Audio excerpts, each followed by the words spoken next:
আপনি কি জানেন ছোটবেলা থেকে আমাদের কত ভুল শেখানো হয়? যেমন ধরেন একটি প্রবাদ বাক্য রয়েছে, কয়লা ধুইলে ময়লা যায় না। এটা যে কত বড় একটা নেগেটিভ বাক্য আপনি জানেন? তার মানে কি? কয়লা ধুইলে ময়লা যায় না, একটা মানুষ খারাপ, সে কখনোই ভালো হইতে পারবে না। সে কখনোই কি ভালো হইতে পারবে না? যেখানে আল্লাহ বলতেছে যে তোমরা যতই পাপ করো, যতই গুনাহ করো, তোমরা যতই খারাপ হও না কেন, তোমরা তওবার মাধ্যমে আবার নিষ্পাপ হতে পারো, তওবার মাধ্যমে আবার তোমরা ইসলামে ফেরত আসতে পারো। সেখানে আমাদের বই পুস্তক বলতেছে কয়লা ধুইলে ময়লা যায় না। আরে ভাই, তোরে ধুইতে বলছে কেন? কয়লা কি ধোয়ার জিনিস? আরে ভাই, তোর কি কয়লা ধোয়ার কি কোনো কাজ আছে? কয়লা তো ধোয়ার জিনিস না। কয়লা যে কাজে লাগায় সেই কাজে লাগা।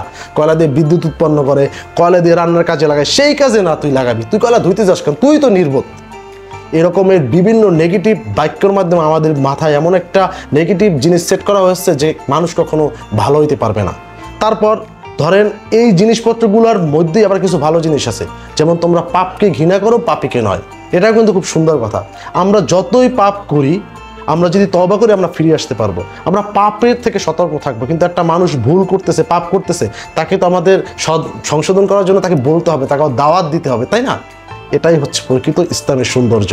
আর আমাদের বই পুস্তকে যা পড়তেছি সব কিছু আসলে বিশ্বাস করার দরকার নাই, সব কিছু আসলে সঠিক না। একমাত্র সঠিক হচ্ছে কোরআন, যেখানে আল্লাহ বলেছেন যালিকাল কিতাবু লা রাইবা ফিহি হুদাল লিল মুত্তাকিন। এটা এমন একটা কিতাব যে কিতাবের ভিতরে কোনো সন্দেহ নাই, কোনো ভুল নাই, কোনো ভুলের অবকাশ নাই। এটা হচ্ছে মুত্তাকিনদের জন্য পথ প্রদর্শক। ঠিক আছে?